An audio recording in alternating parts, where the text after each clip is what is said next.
Sometimes shop projects need to be temporarily set aside to do some organization. Lately, I've been focusing mostly on rolled materials like craft paper, sandpaper rolls, etc. And I found if they're convenient to use, I tend to use them when they're needed. What a concept. And as you can see here, I've got a craft paper cutter. After I converted my planer to carbide helical cutter heads, I had all of these old planer blades, and this seemed like a good use for one of them. The holder is finger jointed. Finger joints are a favorite of mine because they're strong and you don't need any extra bracing, and they look good. I also organized my rolls of sticky back sandpaper. I get this from Klingspor. They sell random ends by the pound, and here I have 80 to 220 grits.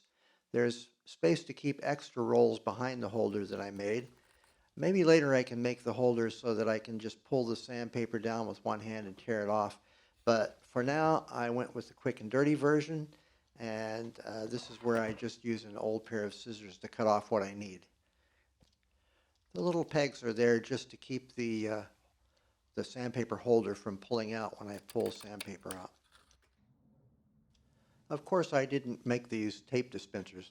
I thought about it, but it's easy to spend all my time just making these kind of things, and then I get none of my actual work done. These dispensers are really great. They're heavy. They have a rubber pad on the bottom so they don't slide around. You can do one-hand operation, and that's really nice when you have your other hand tied up holding on to your work and keeping it in place.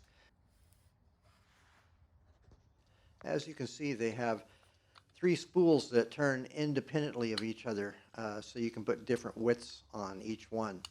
But I tend to take the wider ones and cover 2 spools, and maybe take a couple of narrow ones and they cover just 1 spool. It works just fine. These tape dispensers I bought from StewMac, but I've seen some gray color ones that look to be identical on Amazon. I liked the craft paper cutter so well that I decided to make one for the wax paper.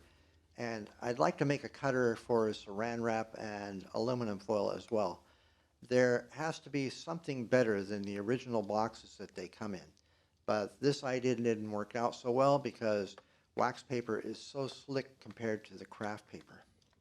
The cutter blade that I used on the craft paper cutter is too flexible. It left small gaps that would prevent cutting the wax paper. Epoxying a piece of wood to the blade stiffened it up, and it worked a little better, but not very much better. Putting sandpaper and rubber on the box under the cutter blade helped a little, but again, not very much. I have some other ideas that I'll come back to later when I have some time, but for now, this works pretty well. Keep it simple, stupid. And last of all, here's something that's not on a roll. This rack holds my purfling, binding, and fret wire, all the long bendy stuff. Sturdy plastic tubes can be a little spendy, and sturdy is not really necessary here. These tubes are for transporting fluorescent light tubes. This holder can be moved around the shop as needed. I'll leave relevant links below. If you buy something from those links, I get nothing. Not that I don't appreciate more money. I just can't be bothered. And that's about it for this week. Time to get back to work.